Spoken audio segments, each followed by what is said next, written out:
నమస్తే, నేను Priyanka. Welcome to ఎవన్ టీవీ న్యూస్. వివరాల్లోకి వెళ్తే నార్సింగి మండల సేరిపల్లి గ్రామానికి చెందిన 8 మంది నిరుపేదలు తమకు ప్రభుత్వ భూమి కేటాయించాలని అఖిలపక్ష నాయకుల ఆధ్వర్యంలో స్థానిక తహసీల్దార్ గ్రేస్ పాయికి వినతి పత్రం సమర్పించారు. సర్వే నెంబర్ 88లోని భూమి ధనవంతుల ఆధీనంలోకి వెళ్లకుండా పేదలకు కేటాయిస్తే వారు వ్యవసాయం చేసుకుంటూ జీవనోపాధి పొందగలరని కోరారు. తహసీల్దార్ సానుకూలంగా స్పందించి విషయాన్ని ఉన్నతాధికారులకు నివేదిస్తారని హామీ ఇచ్చారు. ఈ కార్యక్రమంలో గ్రామ ప్రముఖులు, నాయకులు పాల్గొన్నారు. గవర్నమెంట్ భూమి ఉంది. మా గరీబులకు ఎంతో కొంత మాకు జీవనాధారానికి ఎంతో కొంత చూపించాలని మీ ప్రభుత్వానికి దరఖాస్తు ఇవ్వడం జరిగింది. ఎంఆర్ఓ ఆఫీస్లో మాకు ఎంతో కొంత ఇస్తే మేము మా జీవనాధారానికి ఎంతో కొంత మాకు సహాయపడాలని చెప్పేసి మేము దరఖాస్తు ఇవ్వడం జరిగింది. ఖాళీ స్థలం ఉన్నది, కానీ కాకపోతే ఏంటంటే కొంతమంది దాన్ని కాజేయాలని చూస్తున్నట్టు కాబట్టి దాని నిరుపేదలను గుర్తించి ఎంఆర్ఓ గారికి మేము ఇప్పుడు రిప్రజెంటేషన్ ఇచ్చినాం. దాన్ని గుర్తించి వీళ్లకు ఎంతో కొంత సహాయం చేసి 5 గుంటల 10 గుంటల ఎంత వస్తే అంత. ఇంకా కూడా సేరిపల్లి గ్రామంలో నిరుపేదలు ఉన్నారు, గుంట భూమి లేని వాళ్ళు కూడా ఉన్నారు. అందుకని చెప్పేసి ఇవాళ ఎంఆర్ఓ గారికి వినతి పత్రం ఇవ్వడం జరిగినది. సేరిపల్లి గ్రామంలోని భూమి లేని నిరుపేదలందరం కలిసి ఈరోజు అప్లికేషన్ ఎంఆర్ఓ గారికి ఇవ్వడం జరిగింది. దాని విషయానుసారం ఏంటంటే, ఒక్క గుంట కూడా భూమి లేని రైతులు మా చేరిపల్లి గ్రామ శివారులో గల 88 సర్వే నంబర్లో ఖాళీగా ఉన్నటువంటి ఒక స్థలాన్ని ఈ యొక్క భూమి లేని నిరుపేదలకు కేటాయించి వారికి ఏదైనా భూ సాయం చేయాలని ఎంఆర్ఓ గారికి వినతి పత్రం ఇవ్వడం జరిగింది. దాని ద్వారా వీళ్ళు కొనుగోలు చేసుకొని వీళ్ళ కుటుంబాలు కొంచెం ఆర్థికంగా ఎదగడానికి చేదోడు వాదోడు పడతాయి. అదేవిధంగా రైతు బీమా కూడా వర్తిస్తుందనే ఉద్దేశంతో ఒక ఎంఆర్ఓ గారికి కలిసి అన్ని అప్లికేషన్లు ఇవ్వడం జరిగింది. దీనికి ఎంఆర్ఓ గారు కూడా పైకి సానుకూలంగా స్పందించి పైకి పంపిస్తామని చెప్పడం జరిగింది. కావున ప్రభుత్వం తరఫున ఏదైనా వీళ్ళకు ఖచ్చితంగా సాయం చేయాలని మేము డిమాండ్ చేస్తున్నాం. అదేవిధంగా దాన్ని అందరికీ చేరే వరకు కూడా మేము వీళ్ళ బాధితులందరికీ తోడుంటామని ఈ సందర్భంగా తెలియజేస్తున్నాం.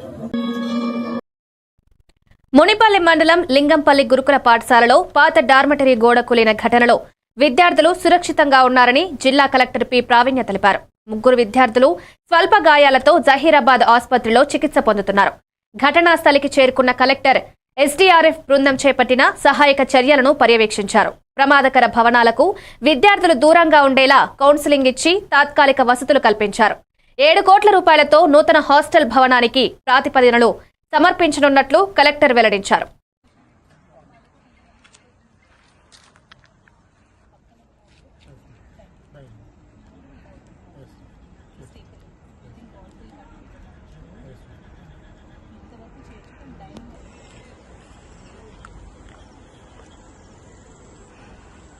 పిల్లలు కొంచెం అండ్ ఇంకొక రౌండ్ కౌన్సిలింగ్ కూడా చేయండి. Teachers class wise teacher class రూమ్కి వెళ్ళి పిల్లలకి ఇంపాక్ట్ కొంచెం కౌన్సిలింగ్ చేయండి. 2-3 థింగ్స్ రెడ్ మార్క్ చేసి టేక్ చేసిన బిల్డింగ్ ఎవరు పెట్టి సెకండ్ థింగ్ బయట అర్థమవుతుందని చెప్పండి. ఏదైనా గమనిస్తుంటే టీచర్తో మాట్లాడుతుంది. గోడలు బాగానే ఉన్నాయి, రూఫ్ ఒకటి బాగాలేదు అనుకుంటే స్లాబ్ మొత్తం తీసేసి మనం షెడ్ సిస్టమ్ జస్ట్ పెట్టేసి అక్కడ చేసి షీటింగ్ చేసేసి కంటిన్యూ చేయొచ్చు. టెంపరీ పర్మనెంట్ బిల్డింగ్ ఎన్ని మనం శాంక్షన్ కోసం పంపిస్తాం అది సార్. ఇమీడియట్గా to continue using these blocks it is usable. మీరు యూజబుల్ అంటేనే ఇమీడియట్గా ఎవరైనా ట్యాబ్లెట్స్ కానీ ట్యాబ్లెట్స్ అన్ని బయట ఉన్నాయి. Anything else any other concern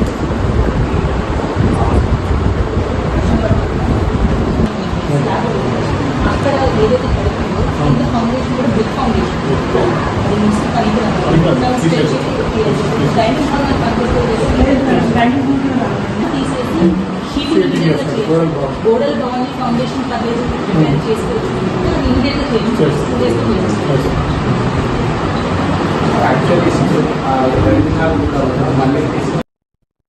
Lingampet రైతు వేదికలో ఎల్లారెడ్డి నియోజకవర్గ స్థాయి హాస్టల్ అడ్వైజరీ కమిటీ సమావేశంలో ఎమ్మెల్యే మదన్ మోహన్ రావు పాల్గొన్నారు. ఈ సందర్భంగా ఆయన మాట్లాడుతూ ప్రభుత్వ వసతి గృహాల్లో విద్యార్థులకు మెరుగైన సదుపాయాలు కల్పించేందుకు కృషి చేస్తారని, వార్డెన్లు సమన్వయంతో పనిచేసి సమస్యలను వెంటనే పరిష్కరించాలని సూచించారు.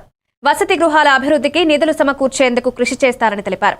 అనంతరం అంగన్వాడీ టీచర్లు నూతన యూనిఫామ్లు పంపిణీ చేశారు.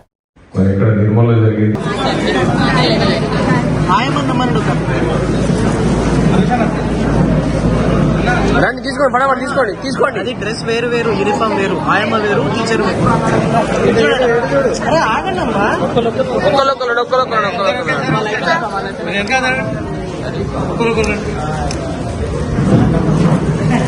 నెక్స్ట్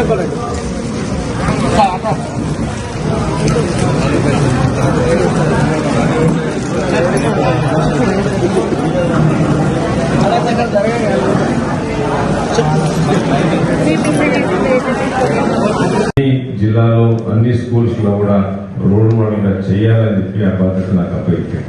మొత్తం రాష్ట్రానికి హెలికాప్టర్లో కూడా సార్లు వచ్చినప్పుడు కూడా సార్ ఇంటి నుంచి కూడా నేను హెలికాప్టర్లో కంటిన్యూస్ పొద్దున 9 గంటలు రాత్రి 9 గంటల సాయంత్రంలో హెలికాప్టర్ కూడా నాకు 2 సార్లు చెప్పారు. నువ్వు బాధ్యత తీసుకోవాలి, నీదే బాధ్యత. దీన్ని నీ ప్రాంతాన్ని ఒక డిజిటలైజేషన్ టెక్నాలజీ మొత్తం వేస్ట్గా చేసి పిల్లలకు ప్రామాణికంగా ఈ హాస్టల్లో ఈ ఎస్సీ ఎస్టీ బీసీ మెయిన్గా మైనారిటీ విద్యార్థుల హాస్టల్లో సమస్యలు సౌకర్యాలు ఏవైతే ఉన్నాయో హాస్టల్ అభివృద్ధికి ఆహారం, ఆరోగ్యం, భద్రత మరి ఇవన్నిటికీ కూడా ఈ సమావేశం ఒక ముఖ్య ఉద్దేశం. మరి నేను చెప్పింది ఎందుకంటే మనం ఒక రోల్ మోడల్గా కావాలి. మన ముఖ్యమంత్రి గారు మన అప్పగించిన బాధ్యత కనుక ఫస్ట్ ఏదైనా మన ఇంటి నుంచి స్టార్ట్ చేయాలి. ఇంకా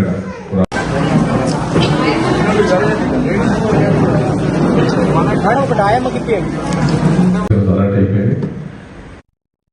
సంగారెడ్డి జిల్లా ప్రభుత్వ ఆసుపత్రి పాత భవనాన్ని కూల్చివేసి అదే స్థలంలో 273.4 కోట్ల రూపాయల వ్యయంతో 500 పడకల నూతన భవన నిర్మాణానికి రాష్ట్ర వైద్య ఆరోగ్య శాఖ మంత్రి దామోదర్ రాజనరసింహ శంకుస్థాపన చేశారు.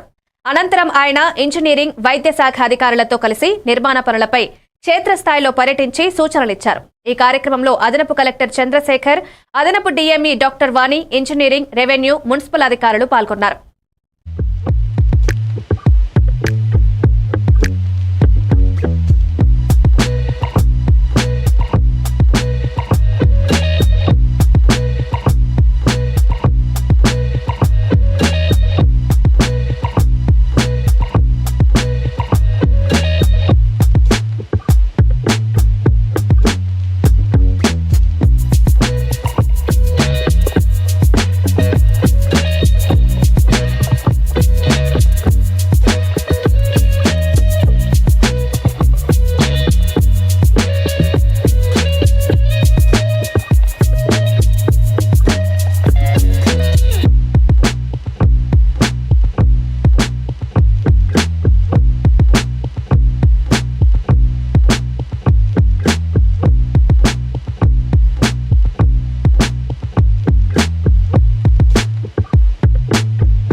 భద్రాద్రి కొత్తగూడెం జిల్లా అశ్వరావుపేట మండలంలో యూరియా కోసం క్యూలో నిలబడి గుమ్మడివల్లి గ్రామానికి చెందిన రైతు సత్యనారాయణ స్పృహ తప్పి పడిపోయాడు.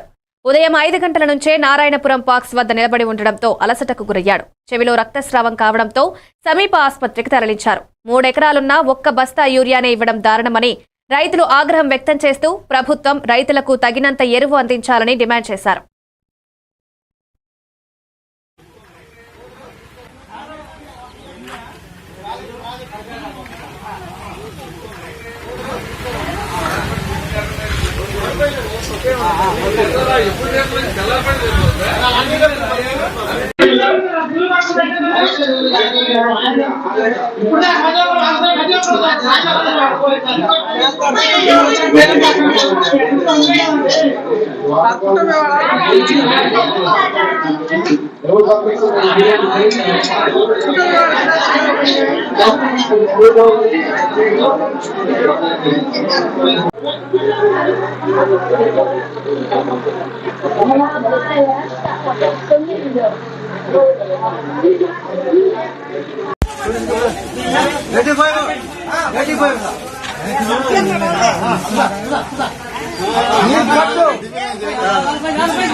ఏం కాదు, అది కుర్చీ ఐరనే, ఏం కాదు.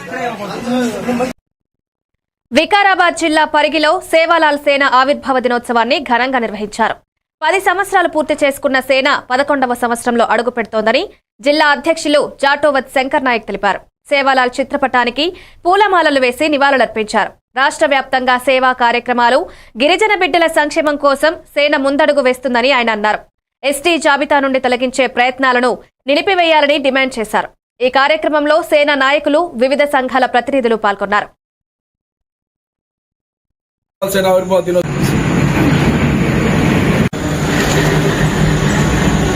యావత్ తెలంగాణ రాష్ట్రంలో సేవాలాల్ సేన ఆవిర్భావ దినోత్సవాన్ని మా రాష్ట్ర వ్యవస్థాపక అధ్యక్షులు ముఖ్య సంజునాయక్ గారి ఆధ్వర్యంలో వారి ఆదేశానుసారంగా రాష్ట్ర అధ్యక్షులు హుస్సేన్ నాయక్ గారి ఆదేశానుసారంగా ఈరోజు వికారాబాద్ జిల్లా పరిగి నియోజకవర్గంలో సేవాలాల్ సేన ఆవిర్భావ దినోత్సవాన్ని జరుపుకోబోతున్నాం. ఈరోజు యావత్ తెలంగాణలో ప్రతి మండలంలో, తాండాలలో సేవాలాల్ సేన ఆవిర్భావ దినోత్సవ జెండా కార్యక్రమం ఏర్పాటు చేసుకోవడం జరిగింది. తెలంగాణ రాష్ట్రంలో ప్రతి సంఘ నాయకులు సోషల్ సర్వీస్ చేస్తూ మా గిరిజన బిడ్డలకు ఏ సమస్య ఉన్నా, సంక్షేమ పథకాలు ఉన్నా ప్రభుత్వం నుంచి అందించేటటువంటి ఏ కార్యక్రమాన్ని కూడా భాగస్వాములు అవుతూ సేవాలాల్ సేన ప్రతి విషయంలో ముందడుగు వేస్తూ ఈరోజు పనిచేస్తూ ఉంది. ఈరోజు వికారాబాద్ జిల్లాలో ఎన్నో కార్యక్రమాలు చేయబోయినాం. ఈరోజు మన వికారాబాద్ జిల్లాలో సేవాలాల్ సేన అద్భుతమైన కార్యక్రమాలు చేస్తూ ముందుకు సాగుతుంది. ఈరోజు వికారాబాద్ జిల్లాలో పరిగి నియోజకవర్గం గతంలో మనం తీస్ కార్యక్రమం చేయబోతున్నాం. అదేవిధంగా సేవాలాల్ సేన ఆధ్వర్యంలో ఎన్నో పెద్ద కార్యక్రమాలు ఏర్పాటు చేసుకున్నాం. ఈరోజు సేవాలాల్ సేన తీసుకున్నటువంటి నిర్ణయం కానీ, కంకణము ఈరోజు తాండాలో కానీ ప్రతి విషయంలో ముందడుగు వేస్తూ గ్రామ పంచాయతీ విషయంలో కానీ, సంక్షేమ పథకాల విషయంలో కానీ ప్రతి దాంట్లో మేము ఉన్నామని భరోసా ఇస్తూ సైనికులుగా పనిచేసబోతున్నాం. మా మీద తప్పుడు ప్రచారం చేస్తూ ఈరోజు గిరిజన జాతిని అడ్డుకునే ప్రయత్నం చేస్తూ ఉన్నారు కొంతమంది. మేము అందరము కంకణం కట్టుకొని యావత్ గిరిజన జాతి మొత్తము రాబోయే రోజుల్లో మేమంతా మా బంజారా జాతి ముద్దుబిడ్డలుగా మేము ఎస్టీ జాబితా నుంచి మమ్మల్ని తొలగించాలనే ప్రయత్నం చేస్తూ ఉన్నారు. అది తప్పుడు ప్రచారము. మేమందరము అనుకుంటే మీకు సాధ్యపడదు. కాబట్టి ఆలోచన చేసే విధానం మీకు ఉండాలి. కడప జిల్లా ప్రొద్దుటూరు మున్సిపల్ కార్యాలయంలో జరగాల్సిన కౌన్సిల్ సమావేశానికి కమిషనర్ హాజరు కాకపోవడంతో వైఎస్ఆర్సీపీ చైర్పర్సన్ భీమునిపల్లి లక్ష్మీదేవి, కౌన్సిలర్లు, కాంగ్రెస్ సభ్యులు, మీడియా ప్రతినిధులు సాయంత్రం నుంచి నిరీక్షించారు. ఎగ్జిబిషన్ టెండర్ ద్వారా మున్సిపాలిటీకి వచ్చే 2 కోట్ల రూపాయల ఆదాయంపై నిర్ణయం తీసుకోకపోవడం దారుణమని కౌన్సిలర్లు ఆగ్రహం వ్యక్తం చేశారు. రాత్రి 8 గంటలైనా సమావేశం జరగకపోవడంతో తీవ్ర అసంతృప్తి వ్యక్తమైంది.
కర్నూలు జిల్లా ఆలూరు నియోజకవర్గం హోలగుంద మండల సులువాయి గ్రామంలో విద్యార్థులు, గ్రామస్తులు బస్సు ఆలస్యంపై ఆందోళన వ్యక్తం చేశారు.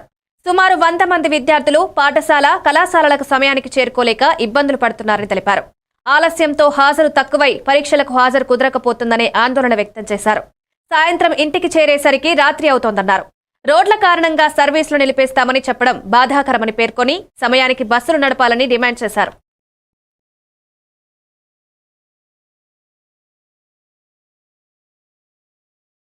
ఆర్టీసీ అధికారి నిర్లక్ష్యం, ఆర్టీసీ అధికారి నిర్లక్ష్యం, నడపాలి సమయానికి విద్యార్థి బస్సు వెంటనే, నడపాలి సులువాటి మీద విద్యార్థి బస్సు వెంటనే,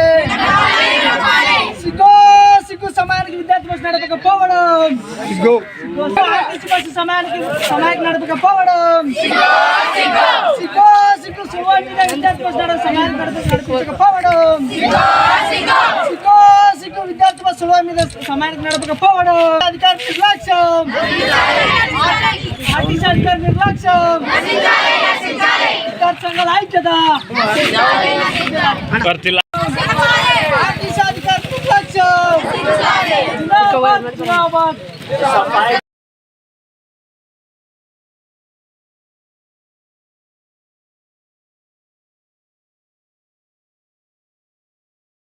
అధికారి నిర్లక్ష్యం, అధికారి నిర్లక్ష్యం, నడపాలి సమయానికి విద్యార్థి బస్సు. కర్నూలు జిల్లా ఆదోనిలో వైఎస్ఆర్సీపీ ఆధ్వర్యంలో రైతు పోరు ర్యాలీ నిర్వహించారు. వేలాది మంది పాల్గొన్న ఈ ర్యాలీ భీమా సర్కిల్ నుంచి సబ్ కలెక్టర్ ఆఫీస్ వరకు సాగి మెమోరాండం సమర్పించారు. మాజీ ఎమ్మెల్యే సాయి ప్రసాద్ రెడ్డి, ఎమ్మెల్సీ మధుసూదన్, బుట్టా రేణుక తదితరులు మాట్లాడుతూ రైతులకు ఎరువులు గిట్టుబాటు ధర ఇవ్వకుండా కూటమి ప్రభుత్వం వంచిస్తుందని విమర్శించారు. గత చంద్రబాబు నాయుడు ఇప్పటికీ అవహేళన చేస్తూ ప్రజల ఆగ్రహానికి గురికాక తప్పదని హెచ్చరించారు. అని చెప్పే పరిస్థితి ఈరోజు చెప్పడం జరుగుతుంది. ఎంత వాళ్ళ కష్టాలు వాళ్ళకు ఉంటాయి, నువ్వు ఎంతన్నా చెయ్యి, వలసలు పోయే తప్పదు. ఎందుకంటే అక్కడ వాళ్ళకి మంచి కూలీ పడతారని చెప్పేసి ఉద్దేశంతో పోతారే గాని ఇక్కడ ఉండలేక కాదు. జగన్మోహన్ రెడ్డి గారు, రాజశేఖర రెడ్డి గారు ఎన్ఆర్ఈజీ ద్వారా కూడా అందరికి సహకారం అందించేవాళ్ళు, మంచి రేట్ వచ్చేది అప్పట్లో. మళ్ళీ ఈ రోజు కూడా ఎందుకు వలసలు పోతా ఉన్నారనే విషయాల్లో కూడా ప్రభుత్వం ఆలోచించాలని చెప్పేసి చెప్పడం జరుగుతూ ఉంది. పిల్లోళ్ళు వదిలేసి, ముసలోళ్ళు వదిలేసి వాళ్ళు పోతా ఉన్నారంటే మాకి కుటుంబం పోషించుకోవడానికి దూర ప్రాంతాలకు పోతేనే అవకాశం ఉంది, కానీ ఇక్కడ ఉంటే మాకు అవకాశం లేదని చెప్పేసి ఉద్దేశంతో పోవడం జరుగుతూ ఉంది. వలసలు పోయిన వాళ్ళంతా కూడా చాలా మంది అటక్ మార్కెట్ గా తయారు చేసే పరిస్థితి చేసినారు. దాదాపుగా ఒక సంచి మీద 200 రూపాయలు, 150 రూపాయలు బ్లాక్ లో అమ్ముతో ఈరోజు రైతులకు ఇబ్బంది పడే పరిస్థితి వస్తూ ఉంది. రాష్ట్రమంతా యూరియా గురించి ఏ విధంగా రైతులు ఇబ్బంది పడతా ఉన్నారు చూస్తాం. ముఖ్యంగా రైతులే క్యూ లైన్ లో నిలబడాల. ఈ విధంగా క్యూ లైన్ లో నిలబడితే అదే అచ్చెన్నాయుడు ఏమంటాడు, బఫేతో పోలుస్తాడు.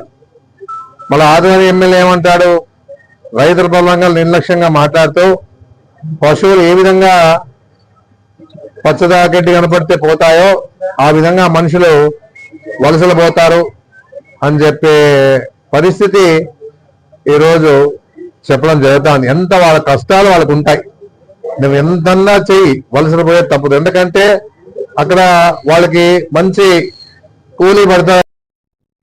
కర్నూలు జిల్లా ఆదోని నియోజకవర్గంలో జరుగుతున్న ఇసుక దోపిడీపై టిప్పర్ల ఓనర్లు ఎమ్మెల్యే డాక్టర్ పార్థసారథిని కలిశారు. ఈ సందర్భంగా ఆయన మాట్లాడుతూ ఇసుక మాఫియాను అడ్డుకునేందుకు ఇప్పటికే కలెక్టర్, సబ్ కలెక్టర్లకు ఫిర్యాదు చేశారని తెలిపారు. అధికారుల సహకారంతో మాఫియా కొనసాగుతుందన్న అనుమానముందన్నారు.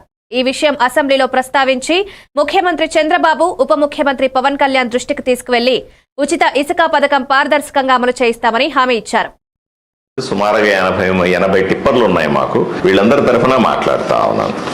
ఇసుకకు సంబంధించిన దోపిడీ ఎలా జరుగుతుందో వీళ్ళు ఎంతో బాధతో నాకు ఇప్పుడు చెప్తా ఉన్నారు.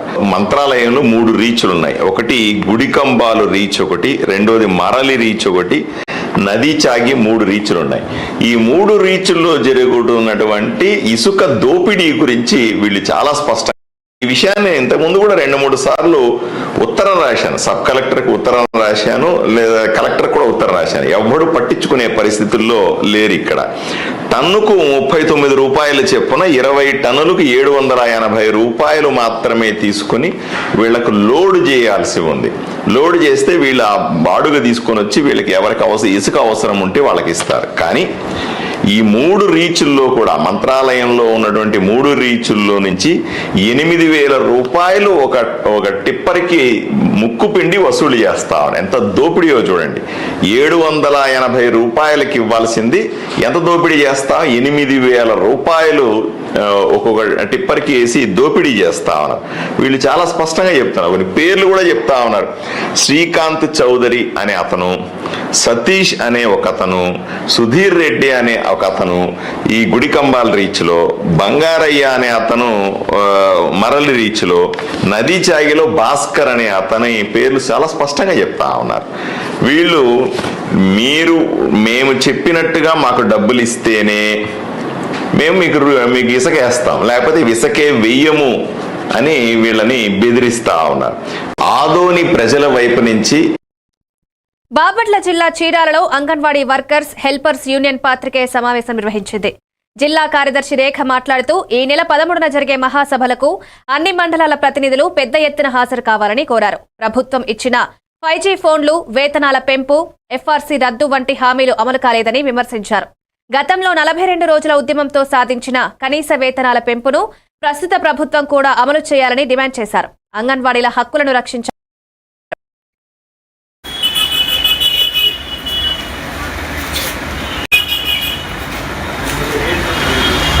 గతంలో ఉన్నటువంటి ఈ కూటమి ప్రభుత్వం ప్రతిపక్షంలో ఉన్నప్పుడు మరి అంగన్వాడీలకు న్యాయం చేస్తాను, మా ప్రభుత్వం వస్తే ఖచ్చితంగా వేతనాలు పెంచుతాం, మీ సమస్యలన్నీ మేము పరిష్కారం చేస్తామని చెప్పి మాట ఇచ్చినటువంటి 2 సంవత్సరాలు అవుతున్నప్పటికీ కూడా మరి అంగన్వాడీలకు వేతనాలు పెంచినటువంటి పరిస్థితి అయితే లేదు. అదేవిధంగా మరి ఏది సంక్షేమ పథకాలు అమలు కావడం లేదు. దీన్ని అన్నిటి కూడా ప్రభుత్వాన్ని మేము డిమాండ్ చేస్తూ ఉన్నాం. మరి రాబోయే రోజుల్లో మరి అంగన్వాడీలకు ప్రణాళిక, నిర్దిష్టమైన నిర్ణయాలు, భవిష్యత్తు కార్యాచరణ రూపొందించుకోవడానికి ప్రభుత్వం వేతనాలు పెంచాలి, కనీస వేతనాలు ఇవ్వాలి, అదేవిధంగా సంక్షేమ పథకాలు అమలు చేయాలి అనేటువంటి డిమాండ్స్ తోటి ఈరోజు జరిగేటువంటి రేపు 13వ తారీఖు జరిగేటువంటి మహాసభలు ఏదైతే ఉన్నాయో అంగన్వాడీ యూనియన్ మహాసభలు వేదిక కాబోతా ఉన్నాయి. కాబట్టి ప్రభుత్వాన్ని మేము ఒకటే డిమాండ్ చేస్తూ ఉన్నాం, ఈ మహాసభలను జయప్రదం చేయాలని చెప్పేసి కూడా anganwadi union workers and helpers union Bapatla జిల్లా ఈరోజు కోరుకుంటా ఉంది. కాబట్టి ప్రభుత్వాన్ని కూడా మేము డిమాండ్ చేసేది ఒకటే, ప్రధానంగా అంగన్వాడీలకు కనీస వేతనాలు అమలు చేయాలి. గుజరాత్ హైకోర్టు ఏదైతే తీర్పిచ్చిందో, కేంద్ర రాష్ట్ర ప్రభుత్వాలకు ఏ విధంగా తెలియజేసిందో అదేవిధంగా అంగన్వాడీలకు కూడా కనీస వేతనాలు కోర్టు ఇచ్చినటువంటి తీర్పు ప్రకారం అమలు చేయాలని చెప్పేసి కూడా ఈరోజు డిమాండ్ చేస్తా ఉన్నాం. Rekha, anganwadi workers and helpers union జిల్లా ప్రధాన కార్యదర్శి. పమిడిపాడు మండలం కొరిసపాడు పశువుల వైద్యశాలను జిల్లా పశుసంవర్ధక అధికారి వేణుగోపాల్ ఆకస్మికంగా తనిఖీ చేశారు. రికార్డులు పరిశీలించి సంతృప్తి వ్యక్తం చేసిన ఆయన డాక్టర్ రాంబాబు పనితీరును ప్రశంసించారు. సాధారణ తనిఖీల్లో భాగంగా ఈ పర్యవేక్షణ జరిగిందన్నారు. పమిడిపాడు నూతన హాస్పిటల్కు ప్రతిపాదనలు పంపుతామని, చందలూరు, కొరిసపాడు వైద్యశాలలకు మరమ్మతులు చేపట్టేందుకు చర్యలు తీసుకుంటామని హామీ ఇచ్చారు.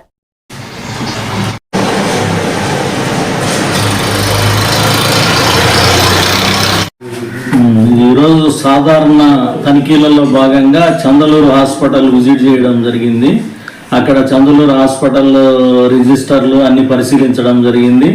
బిల్డింగ్ను కూడా పరిశీలించడం జరిగింది. బిల్డింగ్ కొద్దిగా ఫ్లోర్ అంతా కుంగి ఉండడము పరిశీలించినాము. దాన్ని ఎస్టిమేషన్ వేసి పంపించమని చెప్పడం జరిగింది. అదేవిధంగా పమిడిపాడు, రావినూతల, మన కుర్షపాడు హాస్పిటల్ కూడా ఈ సాధారణ తనిఖీలో భాగంగా తనిఖీ చేయడం జరిగింది. పమిడిపాడు హాస్పిటల్ చాలా పూర్తిగా కొలాప్స్డ్, డిలాపిటేటెడ్ కండిషన్లో ఉంది.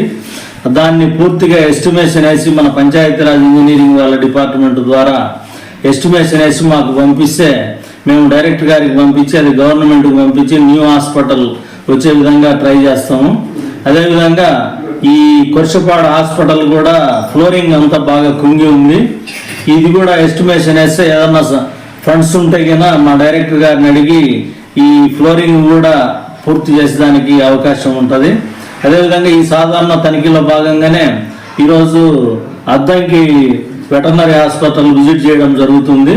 అక్కడ డీటెయిల్డ్ ఇన్స్పెక్షన్ చేసినాము. అక్కడ అన్ని సంతకాలు పెట్టి మేము డీటెయిల్డ్ ఇన్స్పెక్షన్. విజయనగరం జిల్లా రాజాం నియోజకవర్గం వంగర మండలం అరసాడ గ్రామంలోని బాప్టిస్టు సంఘంలో పాస్టర్ యేసురత్నం ఆధ్వర్యంలో రేగిడి మండల సేవకుల సదస్సు ఘనంగా జరిగింది. ఫెలోషిప్ సెక్రటరీ పాస్టర్ సుధీర్ అధ్యక్షత వహించారు. పాస్టర్ యేసురత్నం సాక్ష్యాన్ని తెలియజేయగా పాస్టర్ ప్రసాద్ దైవవాక్యాన్ని అందించారు. పాస్టర్ నారాయణపాల్ సంగీతం ఆరాధనతో ప్రభువైన యేసునామానికి మహిమ కీర్తనలు సమర్పించారు. పాస్టర్ ప్రార్థన ఆశీర్వాదంతో సభ ముగిసింది.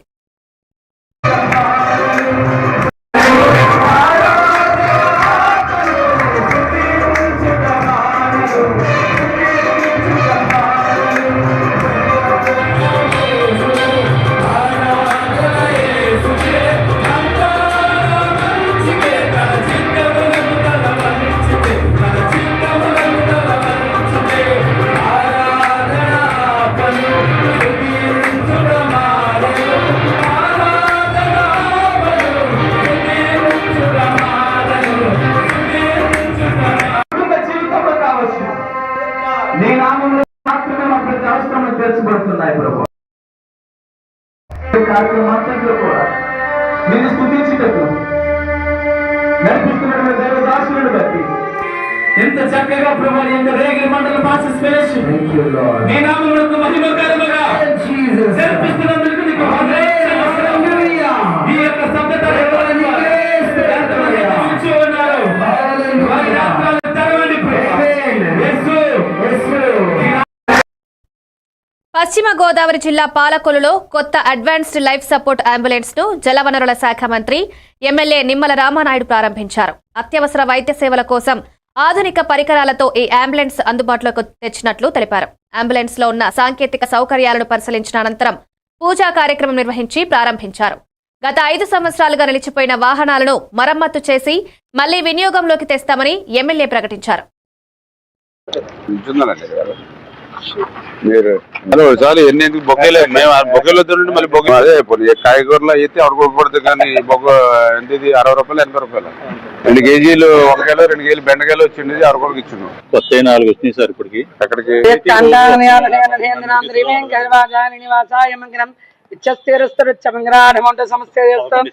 సమస్త సోమంగ్రాండ్ ఫౌండేషన్ గుడ్ మామూలు వేరే గుడ్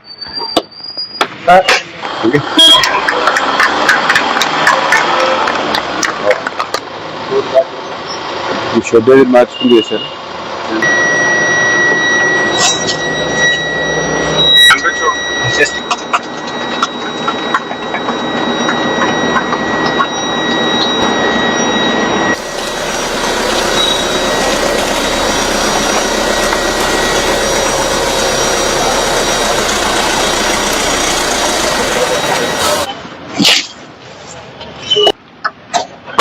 రోడ్స్ యాక్సిడెంట్లు కానీ అదేవిధంగా అత్యంత అవసరమైనటువంటి పరిస్థితుల్లో ఉపయోగపడేటువంటి 108 వాహనాలు మరి గత 5 సంవత్సరాలు ఉండి మళ్ళీ నూతన వాహనాలు లేకపోవడం వల్ల కానీ కూటమి ప్రభుత్వం అధికారంలోకి వచ్చినటువంటి సంవత్సరం కాలంలో మళ్ళీ ఆ యొక్క పాత 108 వాహనాల స్థానంలో మళ్ళీ కొత్తవి తీసుకురావాలి. అదేవిధంగా మిగిలిన అన్ని వాహనాలు ఇంకా ఏవైతే ఉన్నాయో వాటి రిపేర్స్ అన్ని చేసి మంచి కండిషన్ లో ఉంచాలి అనేటువంటి గౌరవ ముఖ్యమంత్రి చంద్రబాబు నాయుడు గారు అదేవిధంగా మరి పవన్ కళ్యాణ్ గారి ఆలోచనల మేరకు ఈ రోజు మళ్ళీ ఆంధ్రప్రదేశ్ రాష్ట్రంలో అందులో కూడా ప్రత్యేకించి మన పశ్చిమ గోదావరి జిల్లాలో 21 అంబులెన్సులు ఉంటే అందులో 11 అంబులెన్సులు నూతనంగా మరి నిధులు మంజూరు చేసి ఈ రోజు జిల్లాలకు మన జిల్లాకు అందిస్తున్నటువంటి పరిస్థితి. అందులో భాగంగా ఈ రోజు 4 అంబులెన్సులు ఈ జిల్లాకి ఈ రోజు రావడం జరిగింది. మీరు చాలు ఎన్ని బొగ్గలే మేము బొగ్గలో తినండి. ఇవి updates. Keep watching even TV news.